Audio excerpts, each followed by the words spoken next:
मैंने सीमा पार के आतंक को लेकर उन्हें भारत की चिंताएं बताई हैं। विदेश मंत्री एस जयशंकर ने कहा कि मैंने जर्मनी के सामने बताया है कि पाकिस्तान में आतंक के रहने तक कोई बातचीत नहीं की जा सकती। कश्मीर की जो पोजीशन रही है, इंडिया और पाकिस्तान का जो शुरू से जो टेंशन रहा है कश्मीर पर, डिप्लोमेसी में India has maintain that this is a bilateral issue, यानी ये मामला हम आपस में तय करेंगे। जर्मनी की जो फॉरेन मिनिस्टर है वो आई हुई थी इंडिया, बल्कि मेरा इंडिया में ही है।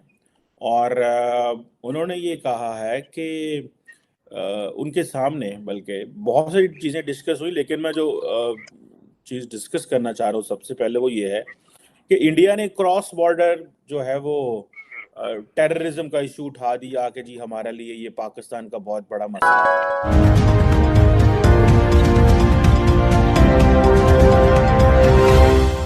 नमस्कार दोस्तों, welcome to our channel Indo Pak. जैसा कि दोस्तों जर्मनी की विदेश मंत्री हेको मास 2 दिन की भारत यात्रा पर दिल्ली पहुंची। उन्होंने विदेश मंत्री एस जयशंकर से मुलाकात की। इसके बाद ज्वाइंट प्रेस कॉन्फ्रेंस में हेको मास ने कहा कि मौजूदा माहौल में दोनों देशों का साथ खड़ा होना बहुत जरूरी है। कश्मीर पर बयान देने वाले जर्मनी को भारत ने करारा जवाब दिया। भारत के विदेश मंत्री ने कहा कि पाकिस्तान शुरू से ही भारत में आतंकी कार्यवाही करता रहा है। आतंकवाद के रहते पाकिस्तान से बातचीत नहीं हो सकती। भारतीय विदेश मंत्री के इस बयान से जर्मनी विदेश मंत्री ने भी सहमति जताई। पाकिस्तानी मीडिया यह चर्चा कर रहा है कि दरअसल कश्मीर पर दिए बयान पर भारत के गुस्से को देख जर्मनी के विदेश मंत्री भी भारत पहुंची है। भारत के गुस्से को ठंडा करने के लिए भारत की यात्रा कर रही है। तो आइए दोस्तों इस इंटरेस्टिंग वीडियो के माध्यम से पाक मीडिया की प्रक्रिया जानते हैं। जय हिंद। विदेश मंत्री एस जयशंकर ने यह बयान जर्मनी की विदेश मंत्री एनालिना बेयरबॉक से बातचीत के दौरान दिया है। मीडिया से बातचीत करते हुए जयशंकर ने कहा कि पाकिस्तान को लेकर मैंने एनालिना बेयरबॉक से बातचीत की है। मैंने सीमा पार के आतंक को लेकर उन्हें भारत की चिंताएं बताई हैं।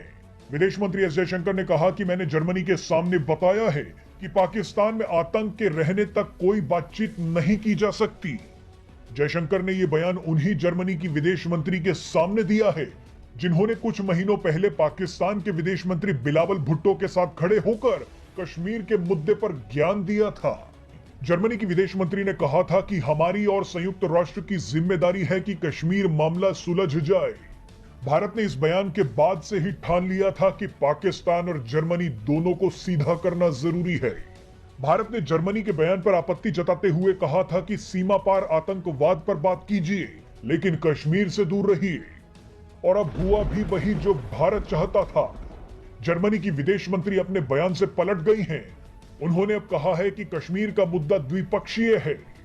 बहरहाल जयशंकर जानते हैं कि जो शर्त उन्होंने पाकिस्तान के सामने रखी है, उस शर्त को पाकिस्तान कभी पूरा नहीं कर पाएगा।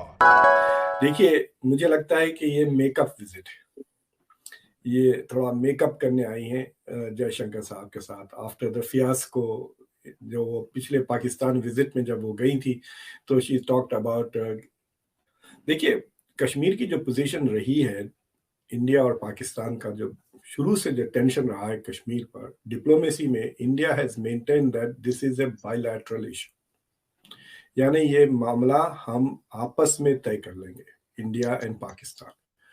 जो शिमला एकॉर्ड्स जो साइन हुए थे उसमें भी यही बात तय हुई थी कि this will be A bilateral issue.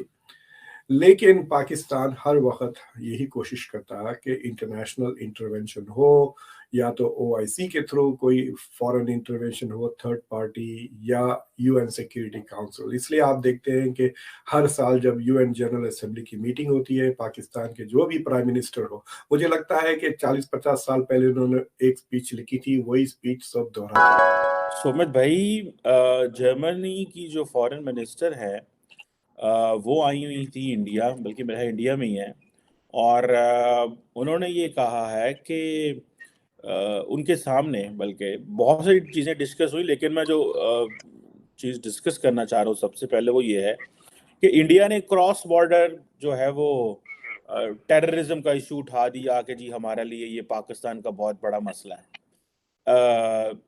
इससे पहले जब पाकिस्तान के जो फॉरेन मिनिस्टर जर्मनी गए, बर्लिन गए, तो वहां पे जो जर्मनी की फॉरेन मिनिस्टर हैं उन्होंने कश्मीर का कहा, तो फटाफट इंडियन जो फॉरेन ऑफिस है उसने कहा नहीं ऐसी बात नहीं है, और उन्होंने जिसे कहते हैं ना स्नब करने की कोशिश की जर्मनी। पहला पार्ट है कि क्रॉस बॉर्डर टेररिज्म, दूसरा बात है जर्मन फॉरेन मिनिस्टर साहिबा क्या कहती है।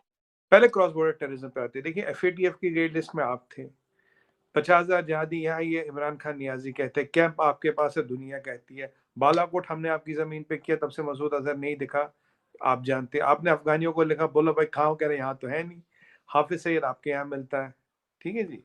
ये लखवी आपके यहाँ मिलता है, ये अलकायदा वाला क्या नाम है, अलजवेरी के तार आपसे जुड़े हैं, ओसामा बिन लादेन आपके यहाँ मिलता है। सैटेलाइट इमेजरी कहीं के भी बोलो तो आपके पास करीब कुछ हजार टेररिस्ट अभी लॉन्च पैड्स पे तैयार हैं। बाकायदा NGO के नाम पे ट्रेनिंग कैंप चलते हैं, तो कोई नई चीज तो चीमा साहब हमने कही नहीं, ये चीज तो जग जाहिर है, सबको पता। हाँ, एक मेंशन इसका जरूर आया क्रॉस बॉर्डर टेररिज्म का, ये SCO में भी आया, ये UN में भी आया, ये भी नो मनी फॉर टेररिज्म में भी आया, अब ये G20 में भी कहीं ना कहीं इसका विषय है। कौन सी ऐसी फॉर्मेट जिसमें इंटरनेशनल टेररिज्म की बात नहीं हो रही है। अब जब फॉरेन मिनिस्टर साहिबा यहाँ है तो हमारा इंटरनेशनल टेररिज्म क्या है, या तो यहाँ चाइना है, यहाँ पाकिस्तान है। देखिए चाइना के साथ हम टेररिज्म की बात नहीं करते, हम पाकिस्तान के साथ ही टेररिज्म की बात करते। तो एक जो जग जाहिर सी बात है उसको उन्होंने दोहराया, सच को दोहराया। अगर वो कह रही भाई सूरज कल को ईस्ट से निकलेगा, आप थोड़ी बोलोगे यार हिंदुस्तान में क्या क्या कह रही सूरज ईस्ट से निकलेगा, ईस्ट से ही निकलता है ना।